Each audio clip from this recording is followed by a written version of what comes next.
me say, Oni Baberu, Otiasifo, Yankoponwa, when you tell me.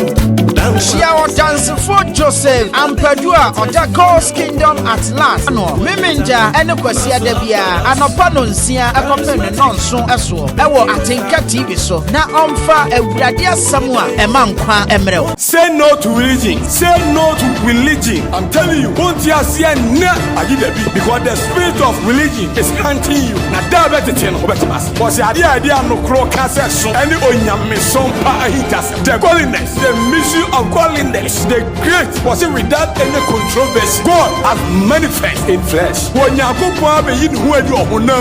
you believe or not, this is the word of power, the authority of our birth. No challenger. This is the true gospel, the mission of the kingdom of God. And I'm in the injection. I'm so my dear, I'm a dear, we cannot grow up. And your papa cry. I'm so my dear,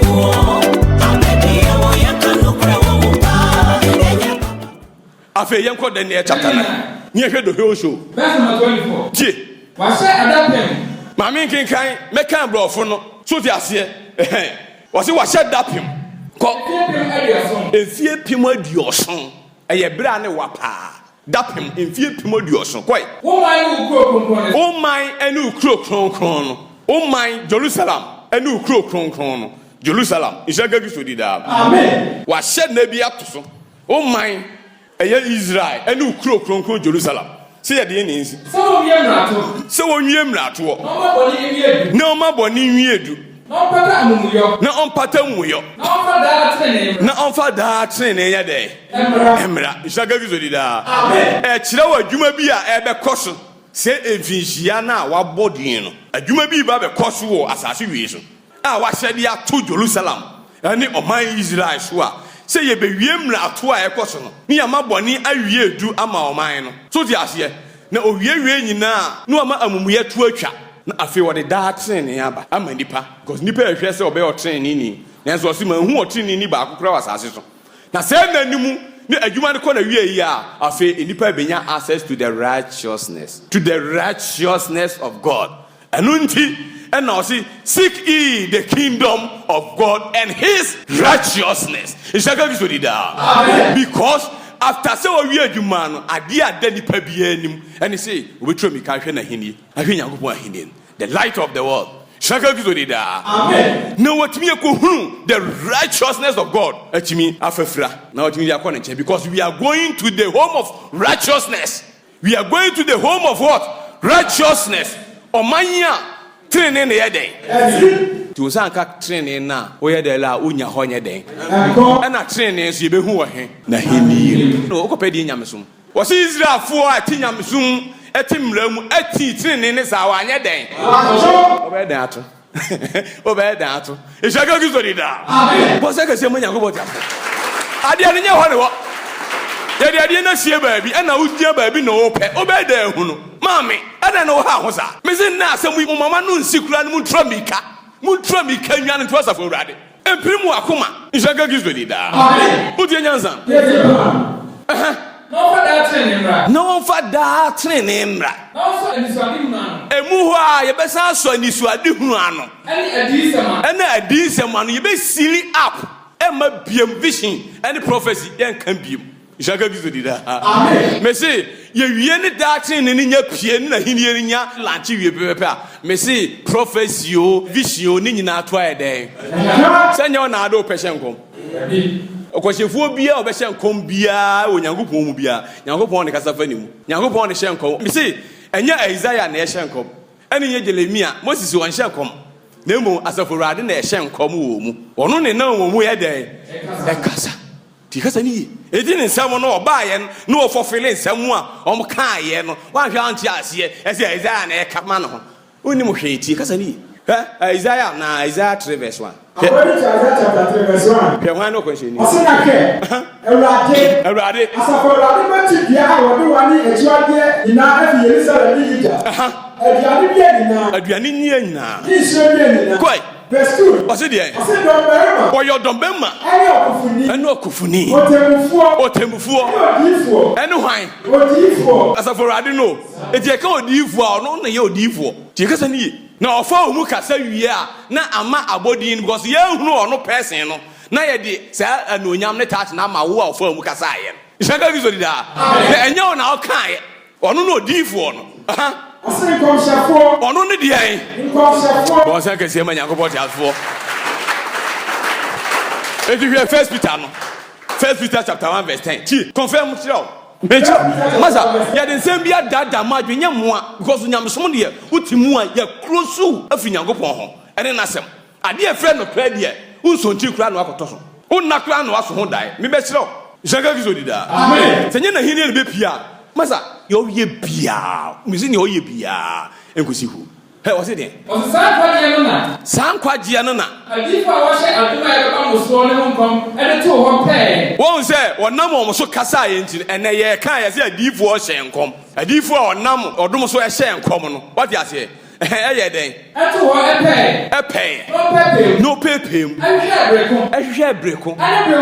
Ane brehoro a. Kristo wo huma e wo mu. A eti Kristo amani a obemu ni emonyam e be bi a kire no. Adanse yi kire no. Bonse kese manya go for.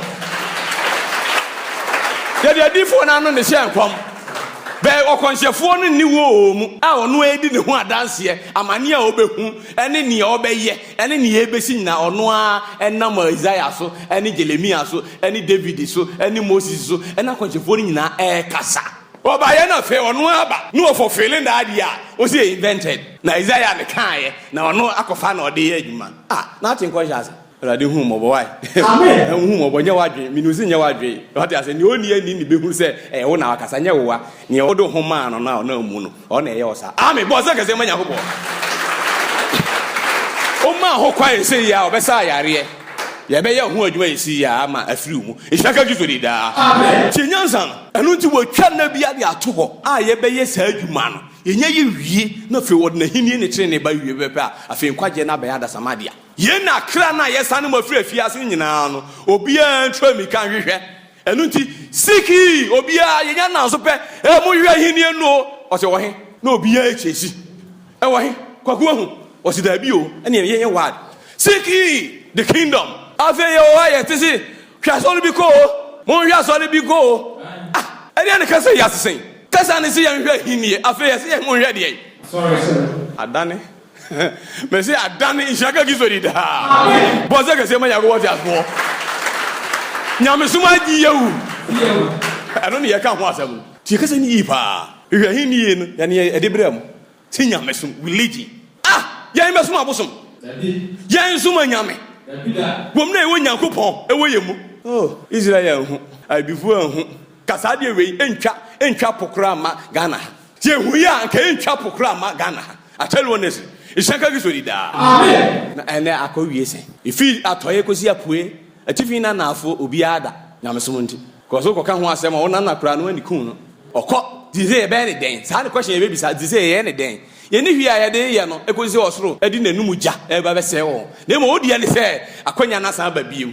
Ahine na san ba. Koso be ka hine ne ho asempa. Edi amama adanse bio. Eno ansa na wie ne be den.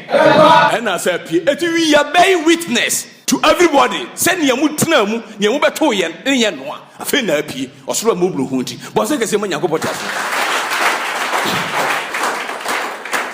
Ti kase ni eti se ne ma ne koso wie pepepe a, e de ne besitu aso. Osmo so nso ade hu. Ai ya so no. Ye nhye nkom biem minya nuru ho. Me se e hokwa de me de ba mu bedwane. Minya nuru ho kra. Na mebɔ modin ase meka ho asem. Enkonhye ne tons na mo kan.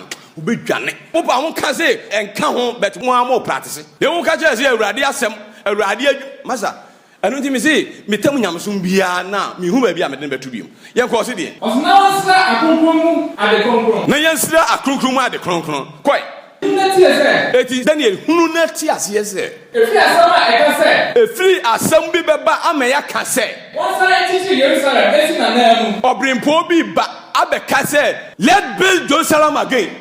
This is Nebuchadnezzar akose ho nyina. Nebuchadnezzar akofo no mu aba Babylon. Was say bibia was say war ni Jerusalem aso da ni nyina etase mu agudie nyina. Ishanga gizo da. For 70 years and was won kodi.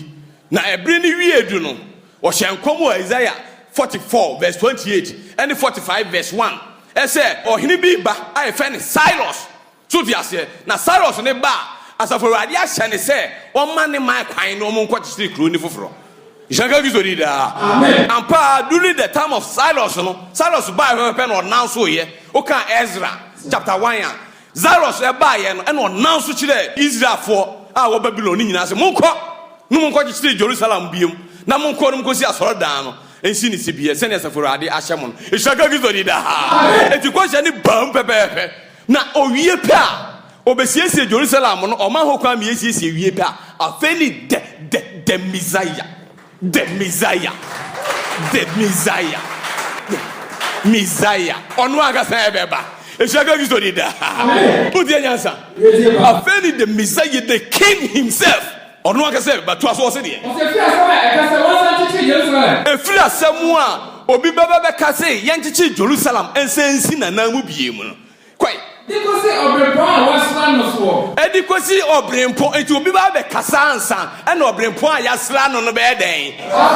Ishaka Gizodi da. Odi yansa no. Enti Cyrus e ba be kasa ashe Israel for mo makwachi because oba be tena ho. Say te mo afiri ho ma ho na dane atuo ama ho na fufu ba bia ye monchimon kana de ade. Enu to ne Yohane e boda ruose e kwan bia ye monchimon ka bia ye ba be siesie. Ishaka Gizodi da. Ne abuna kuo bia ne yamanada ho yie. Efi se ye siesie asafo Awurade Nyankopon no. Wose mo siesie na tempon ma no.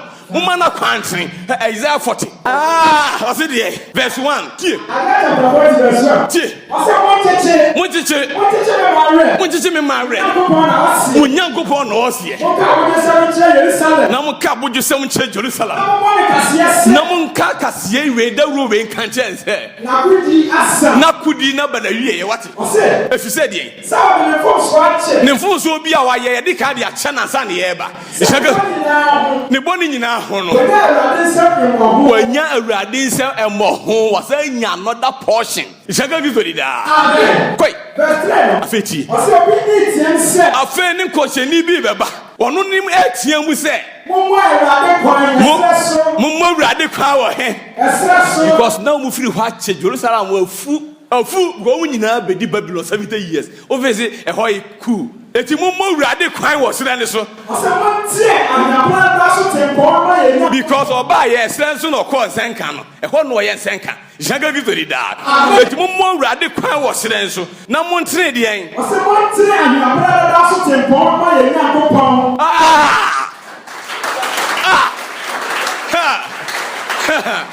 Hey. Oba de the Messiah na kasa seba. Ishaka Gizodi da. Abuo bia ye bia mo siesie mo fa tutu yie na wansonti buo. Koi. Na mo ekokọ ne mepo aye yi na calm down. Adetia. Nya ye fruafu bia mo man ye level ground. The king himself is coming. Na abonchi yan pe ba bi obeti abepa ni bia na abonchi bia enye smooth. Koi was it there? Awurade no onyam be there. The glory of God. Ishaka Gizodi da. The king of himself is coming with his glorious kingdom. Me say wo be chin some ase pa Ishaka Gizodi da. Nya mu di sie ye me say mo mfa nsie kura nkaye nya mo mfa nsie ankaye Kristo me acha da. Amen. Afi den na se die eti ekosi se obrempon na ya sra no no adape nson na adape adesia mienu Ishaka Gizodi da. Amen. Me say Daniel ni revelation esimi se so say ayi no Ishaka Gizodi da. Amen. Because conscience ye be say kadin se ni bio ene ye repeat asira mo ni mo ntimi anti ase no ni mo ntimi ahumu kire mu ene yaso ase me kire mu ase ebre aso Ishaka Gizodi da. Amen. Ebre Cyrus ba be ka se yantichi Jerusalem ensi na nan biom enkosi se obrempon a yasra no no be den ebe ba no eye adapen bi Ishaka Gizodi da. Amen. Na sa adapen ni nya wie du a ne yasra na ebe ne den ko eye da apinson na asa da pen no mu aduasia mienu no obesa chichi emro ya besa chichi mro no ena fasuo na onya brim na beye na so be breben anuti hwetam na omo ye adwuma ni nyina ne Roman fo na ediom so Herod ni Plato omo nye Israelfo anuti ne ma Jewfo adwenye omo se the Messiah na ba oba be pon omo afiri omo nzem a oba ya one fight with Herod ni Plato no nemu wona won saso wuye no omo ante ase no omo adwen se redemption no eyo honam mu keke no omo adwen se ne yesoma ma Samson no mo eba be ko edwon fi Filistifo se eno kwa no wo mu awakosem eno kwa no wo Jewfo adwen no mu say this time around eye so no akodi Babylon afiase asamado no eno no osoro eba beje to so beba me babaji akra o kwagu ma maji mu nipadua no eti wo de se Roman fo edi musu amoma ne ntena ho a na emomu kra no echafiase ewa maniem ewo asamado eno na me babaji enkonshe ni bonsa kese manyakopon na mana huru ne sa omo huru eno mo fa ne sa kwan ne so eti omo nsem bisa nyina no o bisa no honam ne yebesi eno ka che o se enye honam ensem na me kam no enye honam honam de enka hwe ne mo honhom no ne eme mam no ensem na me kam no ye honhom ene nkwa ishaga gizo dida amen bonsa kese manyankopon tia so tie eti de ni besi afeni shase tie afe me che invent ya na ebesi adepen de ese mienu achi no obetwa the Messiah ne ya sra no no the anointed Christ himself ishaka gizo dida amen God Almighty everlasting Father ye betwa na ye den atwene echese ye bekun no ye betwa no chese ono a wonto ne konwu what you say obewu onipa ensa no ha na asam ni nie etimu amuni se se ye hye ni wo hu konche no you see ya metumi am 5 instance a chese obewu wa hu kura nkasam besi ishaka gizo dida amen odi enyansa but me chire wa die bi sisi ya eti ye betwa no atwene it means say enye izema no obewu moje wu obewu ya ishaka gizo dida amen odi enyansa na ye twa no twena ade ni besi eti ni nyina etamu ko event no eti first Christo bewu joba yes or can the same thing what you hear we go Jerusalem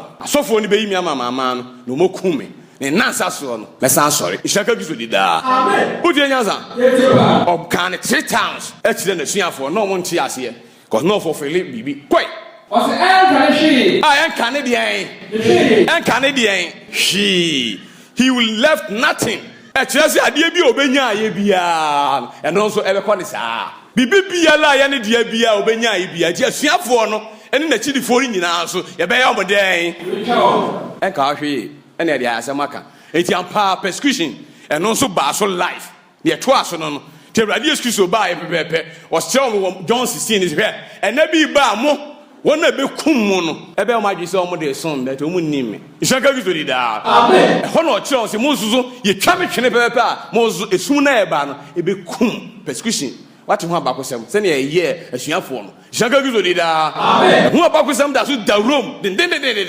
okko ho wo mo eku o mu nyina statue esisi Vatican de e kire o se nkrofo na ye bi bo se ke se manya go bo tiafo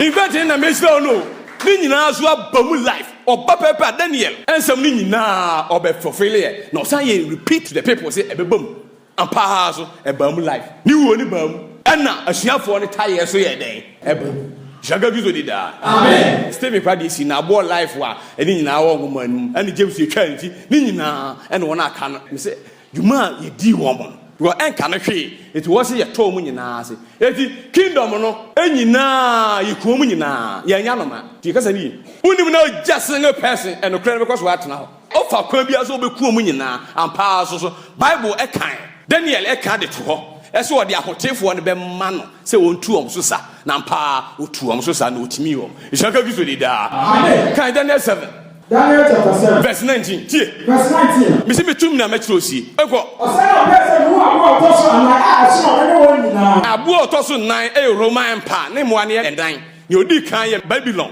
and your tossing me a Medo and Persia, and San the Greek Eba, and San the last one near Roman Empire. Now, or not yet. No, and I'm so baby, then you say, Name a person who are water tonight, because more D can buy the number convoy. That's the only proper come will be.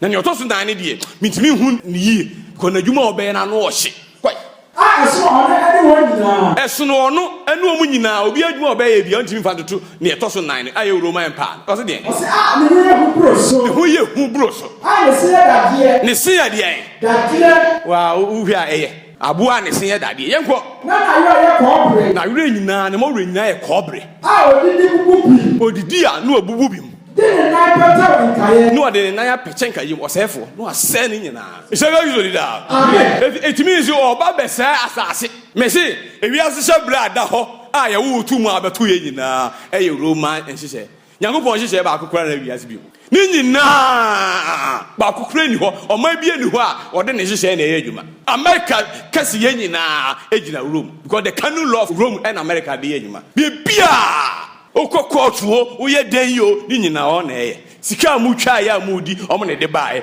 bibia la there are ruling powers wa hyehyɛ wiase hye bre ni nyina tie because verse 23 ne ka kasa bi verse 23 o kan se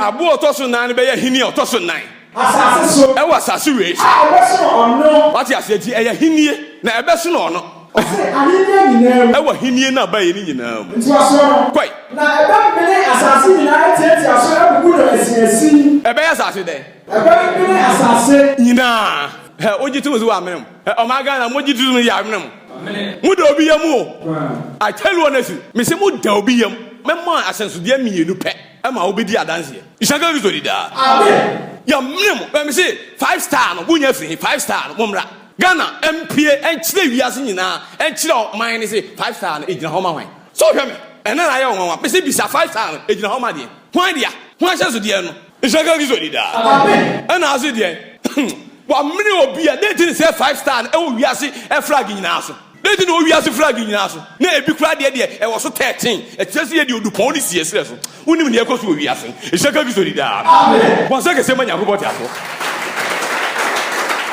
wa mene wiase ni nyina atieti aso abubu na siesi atwitwam obi antimi nya hwibiem na ate won ne na odom braba tell one nesi was ne time aso so be ye adwuma bi e wo ye prince shaka bi so di da amen o je nyansa afenti verse 20 no verse 20 ase ni tisu mendu ni tisu mendu mefa epie efufuro bi pie ye miensa tutu wo nanim ose aban wa ewa eniwa aban bi wa eniwa yenya nuru so me say ma kire mu kura de daada eda ho na me san be kire mu enye ne ko ne anu a ekeka nsenkese ne anu a ye den ekeka nsenkese e shaka gizo di da aban ni san wa ro esa wa eniwa metro ni ntia pyramid no ya popa mfimfiri ha na no ne ya popa ro de enya nuru ho me sensem bipi kwa yo se de ose na ohia osose ne fefo no te osose ne fefo no de aban ne susi ne obi a ose me hia na sa aban ne ahotifo di akon eni ahotifo ye de di akon Kristo siafo na chidifo no ene efrem ahotifo no na aban ne no di akon because obetwa ne asra no no aban kro na o eni kun ne asra no no so ti ase because Roman soldiers and the kuma radi eskiso enye Jewfo o hu Jewfo nsa no omo de omo yi ni mae so ti ase ti o catch there Plato say ye need right to say yekumu no we don't have right to kill him you supposed to kill him ye de ebe yi na mam mamu koku no eti onye Jewfo nsa no hu ye e shaka vi so di da ye mo ni wo so mu hu wo aboa ne nsa no Kristo me ta se da na wo wia na chidifo ni nyina no okotwa mu nyina sugu e ba so life abako se mu ntimi nyimfirim me no kasa sa bi e da so ho okra abeti bia fo asum how persecution bi abae ni nyina e dark ages e bria ye man Nyankopon system ni nyina ko off ni etimi di bonsam hyehyeye aba wiase abefa dipa nyina the next generation na e ba ne de masa omo te bonsam mu shaka vi so di da amen because omunyan enye omho adwuma nwie kra ne John akandidada esi sabria o no mo kasa ya wiase nyina akodi hwa wie 1 John 5:19 1 John 5:19 ose ye nse na Nyankopon ye nu se ye hunu ahinie na ba ye dia ne ye ahinie no mu de ye firi Nyankopon na wiase nyina da oboni nu ne wiase nyina da de en oboni nu mu obemina asase aye ne den eti aso buku na siesi eti o ma anwio mo adwuma kra e na o hya ase enti obi a wa nwura ahinie bia no na wabo ntaw na amre ne kra because ne hyehyeye e ne edi o mo so enti ne we no mu enje hyehyeye ne ntumu no ne ye o se ekun ebe kun e ne ekun wo mo o so mo ntimi nyi ntum ko mo gitum a ɔmbɛtɔ ɔm kra twene ɛne ɛne wɔ sɛ yɛfa yam no wofiri asase so ɛne yɛfa yam me sɛ ebi ba wie ebere ebi ba ɛdɔn yɛ a yɛkasa yi tie kasa ne yie paa ɔma mfa system na ɔmo yusu ne first ne na ɛba wie ɔma dane no ɔmo de afa baabi different a wanye no so antomu a wobɛte paa me sɛ ɛba ɛba ɛnti ne yɛasoma se me mmɔ da wuro bi nkyerɛ kristo ɔma ante asɛ daa wɔn sɛ kɛseɛ ma nyankopɔn te afɔ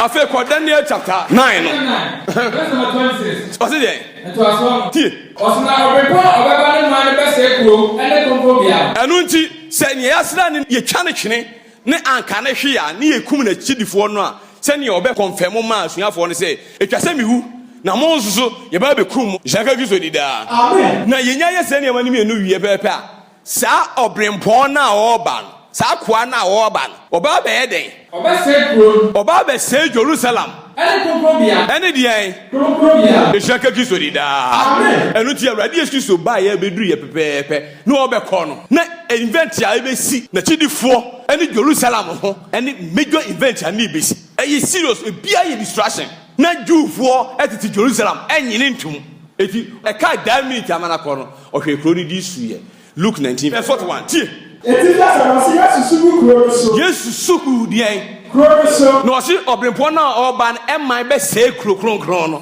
ɔba bɛsɛe Jerusalem eti wate destruction of Jerusalem so wate ne nka a ɛwɔ awakosɛ mu destruction of Jerusalem AD 70 destruction of Jerusalem afabla di bɔnyom masada ayɛ tie sɛ nyum ne yi tie paa masa only fittest can survive isaka wiso di da amen Jewfoɔ diamia atɛle wɔn asi wɔn a ɛka wɔn a ɔmo yɛ de ɛne ɛbɔ wɔn hwete wiase nyinaa ɛbɔ wɔn hwete wiase nyinaa masa asɛm ato wɔn man no tie ɔse na ɔbɛn no ɔbɛn kuro no ɔhwɛ kuro no so wɔ so sɛ ɔhwɛ kuro no su wɔ so sɛ sɛ wɔn so ankɛnnɛ sɛ wɔn nso anka nnɛ wuli ne ɛfɔ wɔ so dua wo yɛ Jerusalem wonim ne ɛfa wɔ so dua ho a nanso afei wɔde ahintaw wɔde asiew na ɛnɛ bi wɔ so a na ɛnɛ bi da w'anim a wonim ɛɛba wo so sɛnea meka se ɛnɛ bi da yɛanim a ɛɛba nanso ɔman no tete hɔ ɛnipa tete hɔ anim ɛɛba mo so a deɛ ne bɛsi ɔse na ɛnɛ bi wɔ so a atamfo bɛka ahoka w'atamfo bɛyɛ wo dɛn bɛka ahoka I tell you one nation AD 68 ɛne Roman truce led by Titus ɛkɔtwa fa Jerusalem ho AD 68 kɔtwa fa Jerusalem ɛto main gate no mu Jerusalem so yato wɔ rafa ho obi mpie na obi mba 2 years masa asɛm to ɔman ɛhyɛka kiso di daa amen watamfo bɛtwa ho kanko ɔkɔnhyɛfoɔ ni o adiifoɔ ne nkɔnhyɛfoɔ mu panin no ɔhu sɛ ne ɛteɛ na sɛm baako kora ne hɔ atɔ fam obia nso tumi ma out ɛmɛka se Kristo ka sɛ kasa wei na ɛmaa mu obi pa ɔma out ɛmɛprove yɛ wrong mese dɛ ti ne ho ɔtan a ɛdeɛ ti ne ho ɔtan masa ewiase na ɔte mu ewiase na ɔte mu no na ewiase no yɛde ahyɛ obi nsa na ɔmpere ma Kristo anu onyam ntena hɔ da wɔn na ɔpɛ ama nipa som wɔ no masa na nipa tete saa deɛ wehu na ɛyɛ mo si yɛ kasa tie Kristo a monwen saa deɛ no ade ne yama nyamesom ne wɔn aka no ade da din ɛte hɔ adeɛ ne firi no a ne yɛyɛ ne deɛ no ɔkasa tie ayɛ na Satan ɛfa titia no ho asɛ ɔne na hinie ɛba na wie enti wɔn sɔre ntia no ho da nti ɔwɔ sɔre tia ne ɛnya ne deɛ enti na ɔyɛ opposition ɔyɛ antichrist nhyɛka Kristo di daa amen wɔn sɛ kɛseɛ ma Nyankopɔn te afoɔ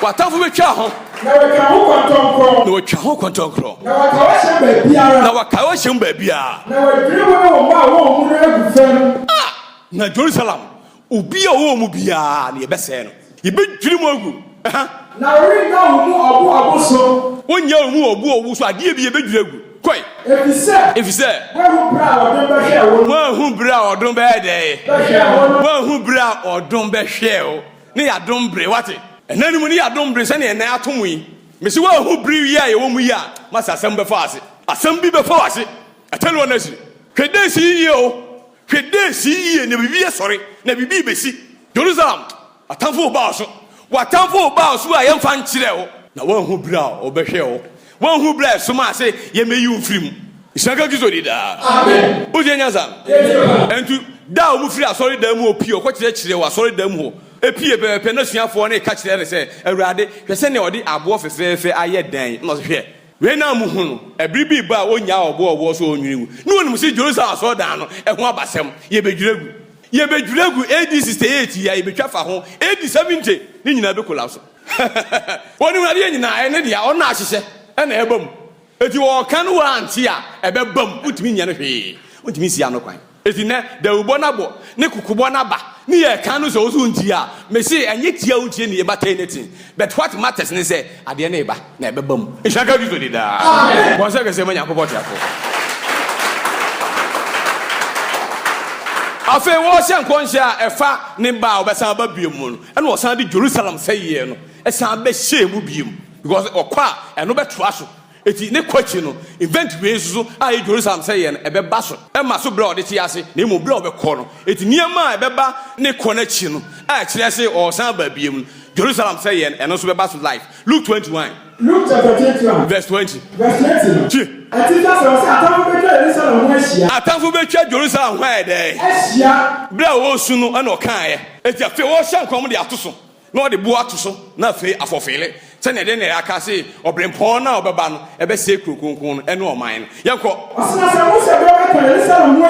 se mu se domo twa Jerusalem ho ehia eno de mu se ne bo ede ko ha ba kusem etimu de ishanga yuzo dida abom life what ose de ose na mo na wo yudia nyan ko me poso e basa mo yudia mo nyan ko be poso mo ma Jerusalem ko ose na wo Jerusalem ni fi mo ko o mo Jerusalem so betimi adwane fro wo ni dwane ko ose na wo nkrasia no na mo nkrasia so mo wo ko obi anya na jiso ba Jerusalem be di dwa na so be tohwe ko efise de eyi na aridina eyi ni aridi na areto a wose ye to man ne so asodi nji na niam a wachiro ni nyina bem na niam a ya chiro ni nyina be dey life bonso kese manya ko boti aso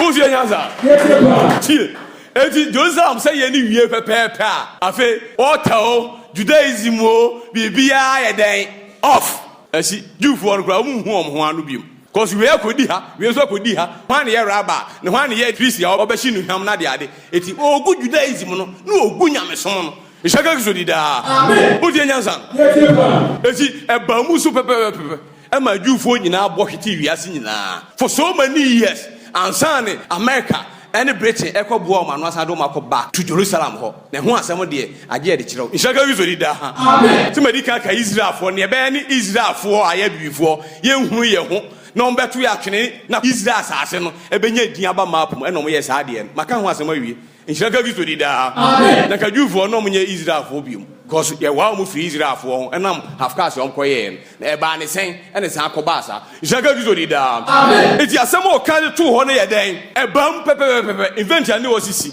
asi pepe na koda ne no osno be pa baba no man be se kron obese ekru no ene kronkron bia na wie be Islam na wie ye be den Islam enu ti wose muhu se asem odifu de na ka se achiwade be gina kronkron bia no tie Matthew 24:15 tie ase ani ti se mu achiwade ebo man odifu da na ka se ya kronkron bia no ejina hefa na obrebo oba no be se kro ne kronkron bia meboa na obeye achiwade bi wo ho ansa achiwade bi wo ho a oba be ye ansa ne enema bi koso eti se mu se achiwade no ebe ma o man na bo no se sa ade ni bamu pepepe a ose nia o kan Bible no ma onti ase wati ayati ase si bibia ede fi ni hobiem ni aka nyina ye dakages ni aka nyina esumre because Daniel 8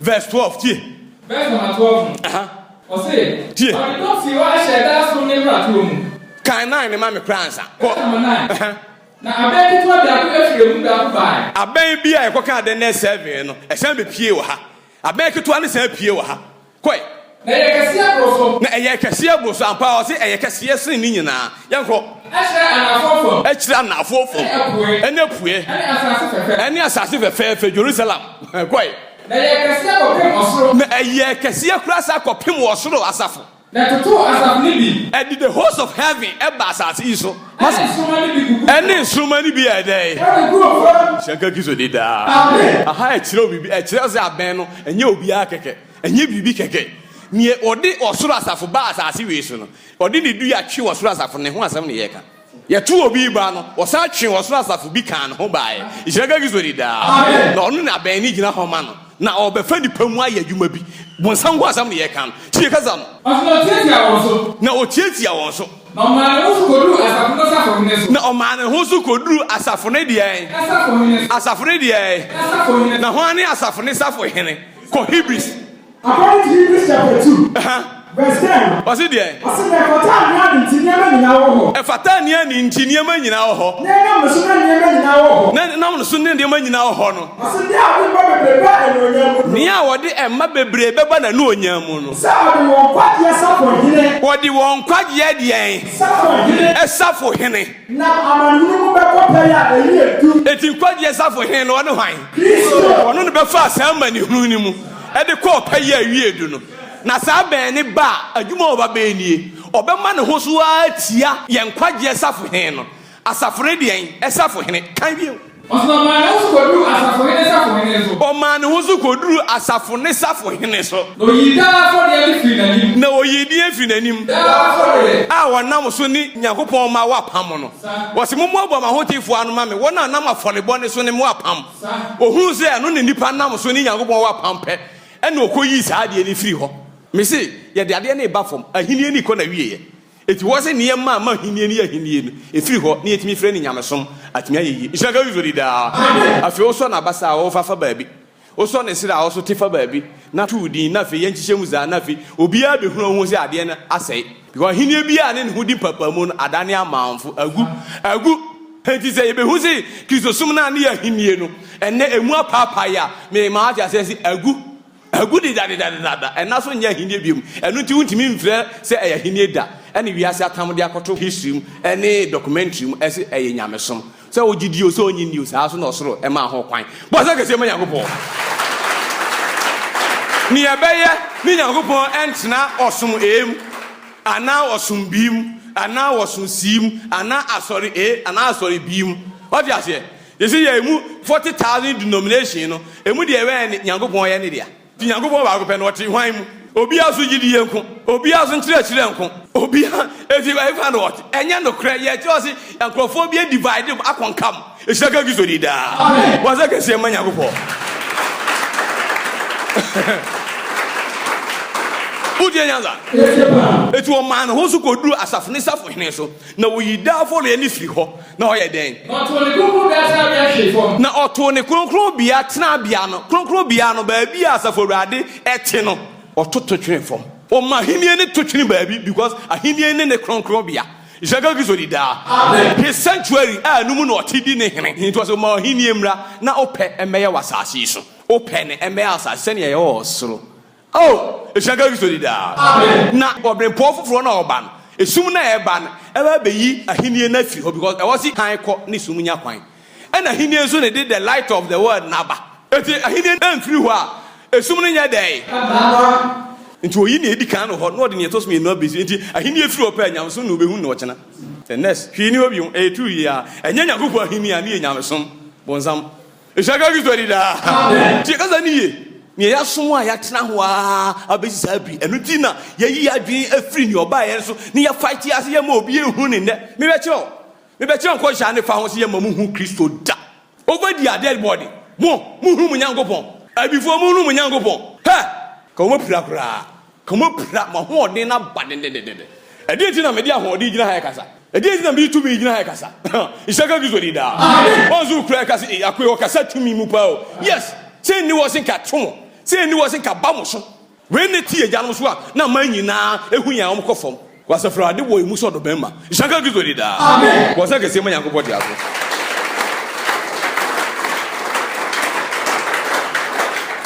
bɛto ne kronkron bia na to atwene na wasan yɛ dɛn na ɔde dɔm si hɔ ɛhyɛ daa som na atoɔ mu na ɔde dɔm si hɔ ɛhyɛ daa som mmeratoɔ ne mu den na ɔto no kwɛtiri fam Isaga gizo di daa wɔto no kura ne yɛ dɛn the truth has been torn down Isaga gizo di daa yɛato atwene eti nifa no kɔpɛ no kura de ho ɔsɛ mobɛhu no kura no na mobɛde mo ho ɛno kura so ne wɔkwabrane akyekyere ato atwene eti ma media no beto yei be say dia ne yɛ kafa Kristo ho kyerɛ wo bɛte nsɛm paa wo bɛte nsɛm edia ne yɛ kafa eti na ma adeɛ bi a yɛ atoro bia no wantimi reject you adeɛ no wotu si eni nyina so na so ɔdi akyire ei ɛnyɛ hwɛ sɛ ɛnokora na ɔde bɛkyɛke atoro no ɛwɔ he ezu bɛ de ehu si wote atoro because yɛde nokora ne kyɛke atoro ɛne nokora nso yɛatam ato atwe no angofa mɛkyɛke atoro no nti agye wofa ne saa ɛna ɔtem ti ahinie na mpi a unhu si sɛ nyamesom efiri bonsam unhu si sɛ nyamesom abosonsom ishaka Kristo di da amen na wɔfa ne saa nti ne obi atimu bia ɔfrɛ sɛ ɛyɛ ishaka Kristo di da amen afei ne han na pie han na sa pie di afei yɛ kyɛke sum na ne yɛ te yɛ so no ɛne yɛ ka mu nsɛm akyerɛw ɛne yɛ ka mu nsɛm akyerɛw eti yɛ ka no wɔnwane ama han ne mu a unhu ne yɛ ka ne da na ɔbɛwa adwe si gyama yɛ didi watem anaase yɛ kasa tia wo anaase yɛ kɔndɛm dabi wo deɛ wo deɛ ne ba wiase wo deɛ ne ba wiase wɔn fa hwi ama obi adeɛ ne yɛ kɔndɛm no no deɛ ɔde afa no mu ɛne yɛ kɔtɛ di brahan ne mu ne bɛhwɛ ne yɛ kansɛnte saa ishaka Kristo di da amen bɔn sɛ kɛse ma Yakobɔ tia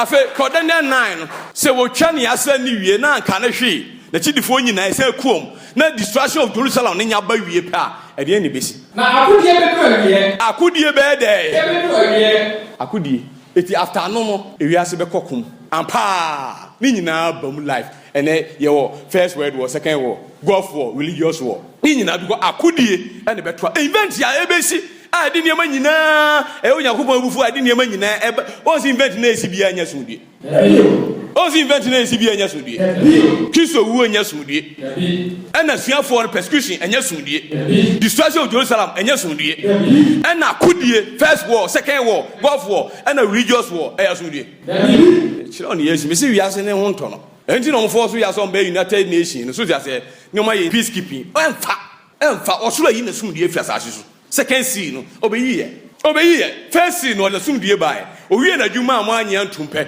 ɛna ɔma abɔfoɔ bɛfae ɛsi mu nkukum ho ɛna mo di nya awie ne wahyɛ nkonkɔm ato dɛ ne yɛse event na me kɔyɛ ho adwuma yɛ wie na ɔma ansomu a sɛ ni toatoa so ba na me ma ɔmu hu da agye bere a ɛnneɛma nyinaa kɔ awie no ɛna mɛma obi aba na wabɛkyerɛkyerɛ ne ɛsiiɛ ne ne ɛnti ɛsiiɛ ɛno ne yɛkyerɛ ɔne pay attention to what we are saying bɔ sɛ kɛsɛ ma Nyankopɔn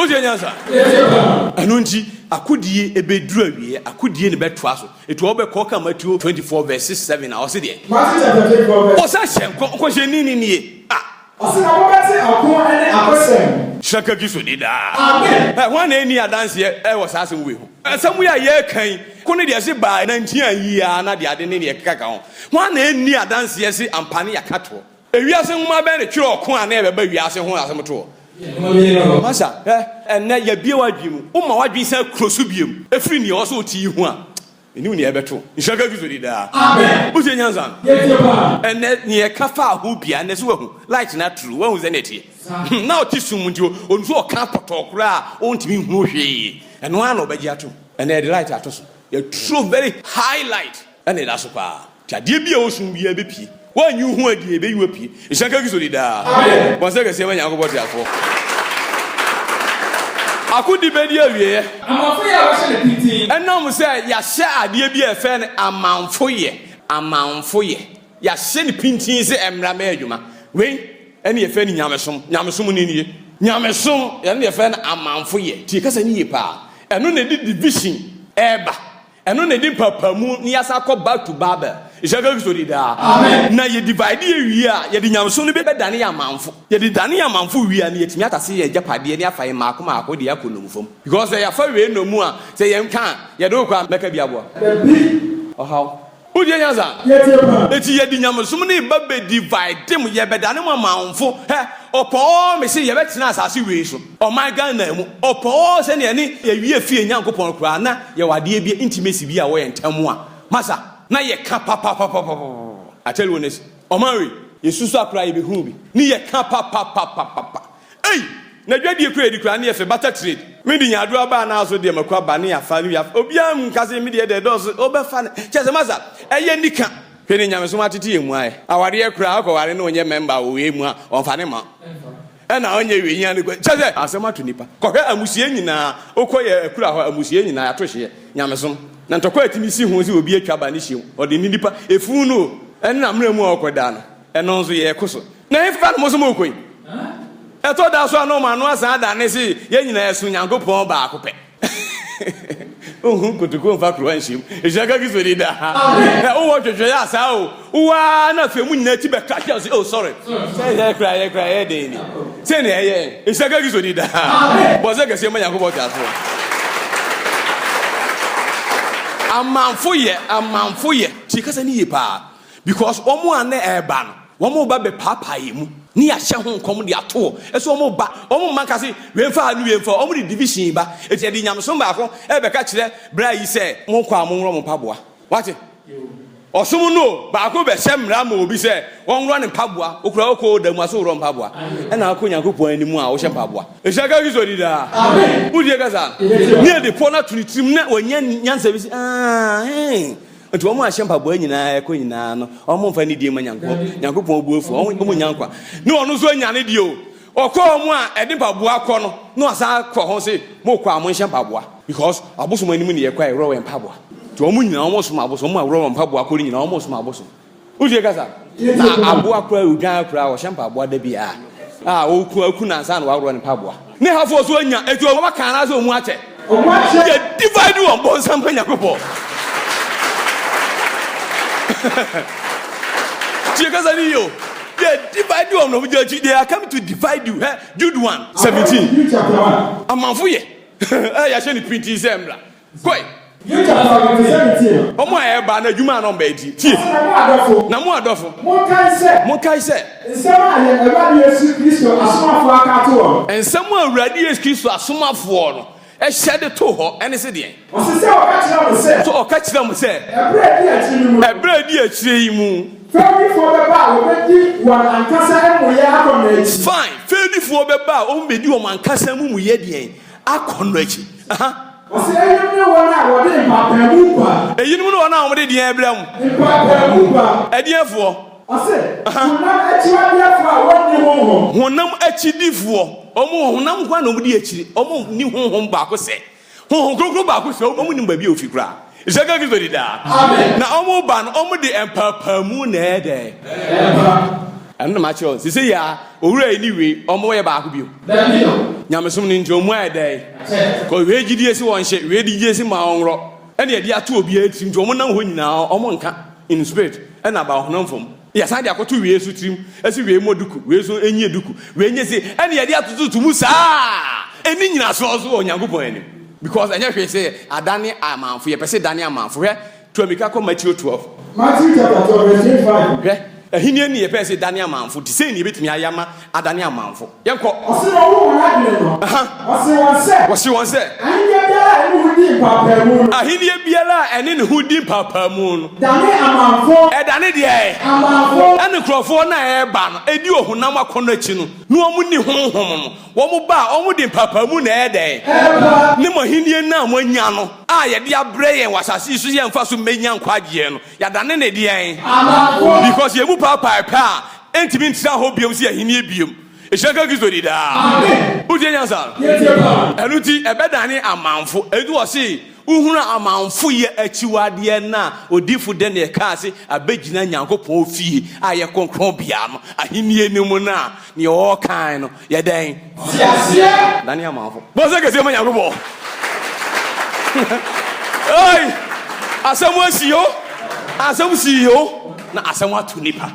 Ni o ti hono no nti du abia no bi acheche na were me de saa na ma sore nchire me wo wa sore nchire na chire o wan ka se saa na Awurade Nyankopon asem se o na mo wa sore nchire yes fa church doctrine obeti ase ye pa ye duru ha obeti ye tase ne makoma de obeti we dwane onam Eshaka gizo de da amen o se amanfo ye achiwade a wa hye de pintin no ebeba so life me boa amanfo ya ya hye ne pintin se emra so ko oni bebrebe ya pam na omo a omo ba no omo ni bebrebe ya pam eto omo abuapa achichichichi atitirifuo bi omo chichichi ni pa eko deep etreni binum edi binum fa Bible school na ewo dani obi num tuatua binum aka ye be no omo no be ya apam atimi destroy ade na ye be Eshaka gizo di da amen udi gaza eto oni bebre ya apam amu odin ye kaza apam mu odin a wo do krasi awa echichiro utimi review secret ni da Ose de oni bebrebe ya pam ebu ye din da pen ba ko koi na da penny famu no obema afọribọ ene ayediama agyan obema afọribọ na enam so ya ni Nyankopon wa pam no ayede agyan ishaka gizo de da amen agyan enkoso biem etu nim okwan amfa so e ma asa de ne ba na wie afọribọ no Tuamika, Philippians chapter 2 verse 17. According to Philippians chapter 2 verse 17. Nempo. So what want to happen with GD afọribọ? Bosa kese ma Nyankopon. Afọribọ ni nie eye gidie no. Gidie no eno ne ya afọribọ ani kitawom. The sacrifice, the holy sacrifice. Ani kitawom no faith. Eno ne namoso ma yeku wom. Yeku pepepe a. E je so wa wie total sacrifice. O tra gidie no yeku. Ani na the faith na was a brain twa me dance for no kwafo antipati nanso wampami gidie. That is the sacrifice he made. You shall get to that. Amen. No so no nam ni Nyankopon wa pam. Se wo be kura gidie ne mu a akosi se ne be si benyasi. You shall get to that. Amen. Na obema sa de na jai ne betimi ajai a age yi gidie asem no ye den. Efi ho enu ti ni First Timothy oni kan akasa bi chapter 4 no e wo so mo de nchire bi ba First Timothy 4 verse 1 na wo ne kan pefe se ho ne kan pefe se achire na bi mu ebi be fam na da honhom ebi be fam na da honhom ana honhom ne chire ho atwe ho wa fi gidie ne ho amen amen eti gidie na ya fọribọ no so si asiye no a mo nam so ni Nyankopon wa pam no ya be fa kwan bia so e de nchire na honhom bọne nchire na da ama ni patchom ho afi ho unya twe ho firi gidie no pepepe a na fe amanfo ye ne ba adwuma eti obi an ne gidie no amanfo ye ne ba mebo a eti nyansa amfa ye nie wo mu hu si sa gidie no ye de okum ne nko a eya emoa ye eti ne ye wo se ye ne se okay ye nso so ye se gidie na kodoso ebinim gidi se Yesu Kristo ye Nyankopon ba ebinim so gidi ne se wo ye 1/3 of God, that is Trinity for ene ebinim kakra bi only few enso gidi se ono ani agye Nyankopon no a sa gidie wesu ni gidie ani kitawom ekita onwa ekuom ni nyina be yesto ye ekuom ne sla no e na se o makama bi mu atinti no na fe asan sori bi numu no ma hyase e ka ho asem etini e ozo mo fanie ye be frɛ all interfaith ni nyina ahia e wo the Council of Nicaea to the ase the Council of Nicaea Satan zu Roman fo yi e na di wiaso a Constantine agi nyamesom kristosom na adi ahye na ni ase edi ahye na ni ase se ko e shaga Kristo di da amen enti omu ne kan na egina na omu hye so abam ko so mu ni di wiaso di ka se obi ana obi abeda odi ka sa yes fine enti ni omu ye yes ye be frɛ council eti all the interfaith ni nyina mehia o mehia na omu se don e se ya gidie na koya ahoro bibiri what you ase ha ne ye be ye ne wantwi bia ma no ye be ma gidie ba akopɛ na egina eti ye be ba loto kwahu oh government in power book it a majority eju won adwen awafa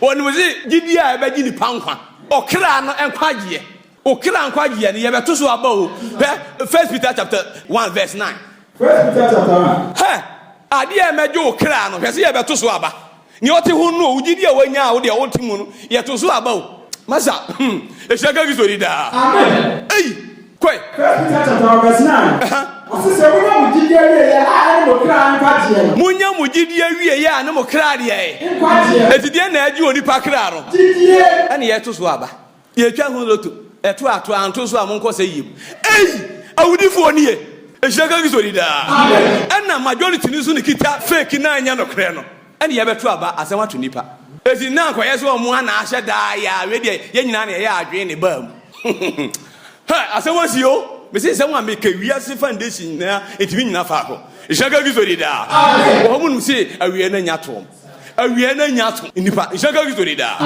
buti nyanza ezi abato ne ko na awie na Trinity awie ni Trinity awie ni o ba sa kro awie ni eti say ya Kristo Yesu Onyankopon a woye agye Nyankopon a woye ni nyina mo ntontwene ye fa nya adwuma bio ubia be raise voice eso ye sabe pe beku we de yenya tufo aba ma na wi yenya yi president na wi obi a be kremu se wo ye president bia na ye de be chaw ya fo aba na wi se ni ko ye dipa kan anu atumu a ye te wa be si abri o ye te hu a be si abri me se e da ba ku se o ba nko tam nsie ye wo ho record e saka wi so di da bo se ke se ma Nyankopon tiafo ei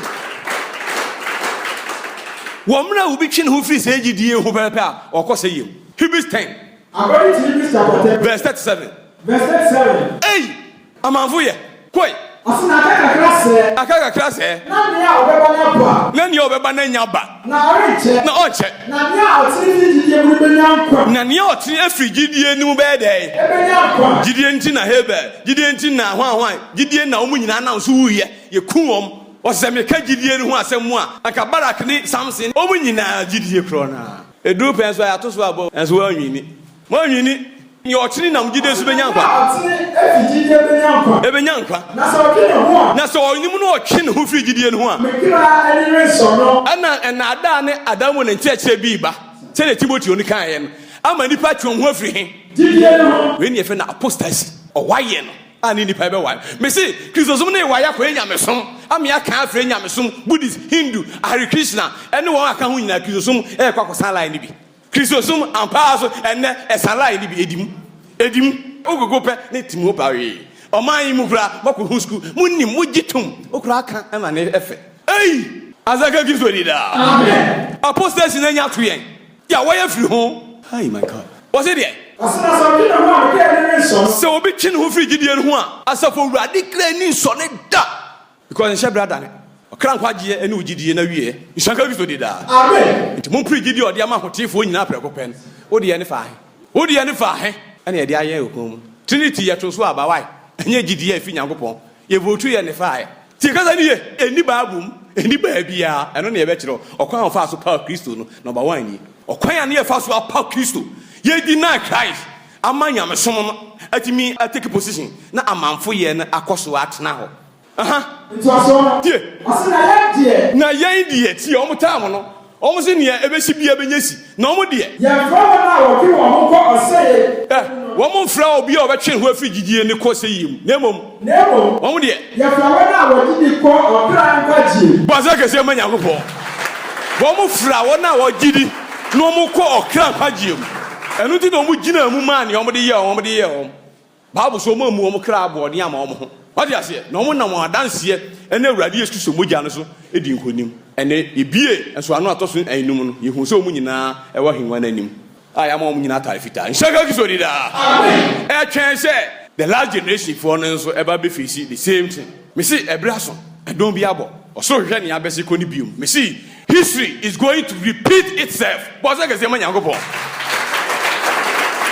whether you believe or not mark my words if you say today omuni ni ya hye ba ebo ba me say ebo ba bibi na kwa so ba obetinka obeti wiase nka bo yes wiase ahye bibi ase odi anyansa mempre obeka anu atu obepene ompre dia na egina yie kiso me antia se da amen odi anyansa si bibi ba enti na osoro asoma speed ebo na hini hu dawuro na wa free sum aba hanim na wabenya okra nkwaje e de atwen short years na da anim no a obi sane enso anu atoso nsia no na wo sane aba ishanka gizo de da amen odi anyansa bo se ka se manya ho boti afo na mesumadi e wai ababedi e wu ye kano kre wo pa enye papa kra na mesumadi e wo abedi e wu ye kano kre wo pa enye papa kra ana na onyankopon destiny Joseph Amadu Bakai no ose Bible no enye quotation na obi aka ne tra no nemum enchiremu no ya tumre e ba be chire esie oka ben kra na onyankopon hinie ene nyame somoka enka oka ben kra na onyankopon hinie dankwani se oni babe otiasifo onyankopon no wanyimtano Shia or dance for Joseph Ampadua or God's Kingdom at last. No, Miminja and Kwasia Debia and Opanonsia a company non so as well. I will Atinka TV so now on far a Bradia Samoa a man qua emerald. Mark my words. Kwanu no sisi ahode ene tumi si yefa ka oretofo na no tum atamfo ni chi esi enipa menupa na ekasa obi azabi don't try aden ye hwe Israel for the two witness before mama home so your redemption has come rise bibi dam kwa so e ba before oh my God na mudi mu ne fama so mu de ho a mo masam ni hintam eti o man panifo o wa no ye daachi mo ko bia mu ho na obi ko meka chi ye betre japa ye wi so enye kom asumbi a ye penti ye fa tuo ye fa jan panifo ni ye so na mo ko fa de ne meteche ni ye nyanya ho fa so e kakra mama we ya boy ama e dia abre ho sa e ko na so the impediment of this nation. Academic school no nyameso and edimo no me and wakofa. Number 1 case to Africa. When you have some maybe independent. If you were in a year, what the consider